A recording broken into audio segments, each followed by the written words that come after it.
தமிழகத்தில் நாளை மக்களவைத் தேர்தல் நடைபெற உள்ளதை முன்னிட்டு பல்வேறு வாக்குச்சாவடிகளுக்கு வாக்கு எந்திரங்கள் பாதுகாப்புடன் அனுப்பி வைக்கப்பட்டன. சென்னையில் வாக்குச்சாவடிகளுக்கு வாக்கு எந்திரங்கள் அனுப்பும் பணியை மாநகராட்சி ஆணையர் பிரகாஷ், மாநகர காவல் ஆணையர் ஏ.கே. விஸ்வநாதன் ஆகியோர் பார்வையிட்டனர். தொடர்ந்து செய்தியாளர்களிடம் பேசிய மாநகராட்சி ஆணையர் பிரகாஷ், 3800 வாக்குச்சாவடிகளுக்கும் மாலை 6 மணிக்குள் அனைத்து பொருட்களும் அனுப்பி வைக்கப்படும் என்றும், மாற்றுத்திறனாளிகளுக்காக வாக்குச்சாவடி மையங்களில் சர்க்கர நாற்காலிகள் ஏற்பாடு செய்யப்பட்டுள்ளது என்றும் கூறினார். அந்த சென்டருக்கு வந்தா போதும் அப்படிங்கிறதையும் ஒரு இன்ஸ்ட்ரக்ஷனை கொடுத்துருக்குறோம். ஏன்னா அவங்களுடைய கன்வீனியன்ஸ்க்காக இந்த மாதிரி தேர்தலுக்கு முந்தைய நாள் இந்த மாதிரியான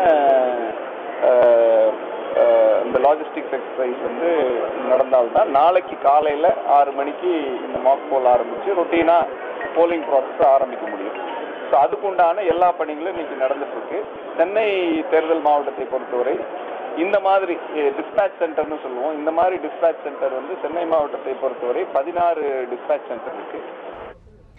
கன்னியாகுமரி மாவட்டத்தில் 1694 வாக்குச்சாவடிகளில் வாக்குப்பதிவு நடைபெறுகிறது. கல்குளம், தோவாளை ஆகிய தாலுகா அலுவலகங்களில் இருந்து வாக்குப்பதிவு எந்திரங்கள் வாக்குச்சாவடிகளுக்கு அனுப்பப்பட்டன. நாகர்கோவிலில் மாவட்ட ஆட்சியர் அலுவலகத்தில் ஆட்சியர் பிரசாந்த் மு. வடநீரே முன்னிலையில் வாக்கு எந்திரங்கள் சரிபார்க்கப்பட்டு வாக்குச்சாவடி அதிகாரிகளிடம் ஒப்படைக்கப்பட்டது. திருவள்ளூர் மக்களவைத் தொகுதியில் உள்ள வாக்குச்சாவடிகளுக்கு தேவையான வாக்கு எந்திரங்கள் போலீஸ் பாதுகாப்புடன் 25 வாகனங்களில் கொண்டு செல்லப்பட்டன. பொன்னேரியில் தமிழ்நாடு மீன்வள ஆராய்ச்சி மற்றும் தொழில்நுட்ப கல்லூரியில் வைக்கப்பட்டிருந்த 310 வாக்குப்பதிவு எந்திரங்கள் பாதுகாப்பாக கொண்டு செல்லப்பட்டன.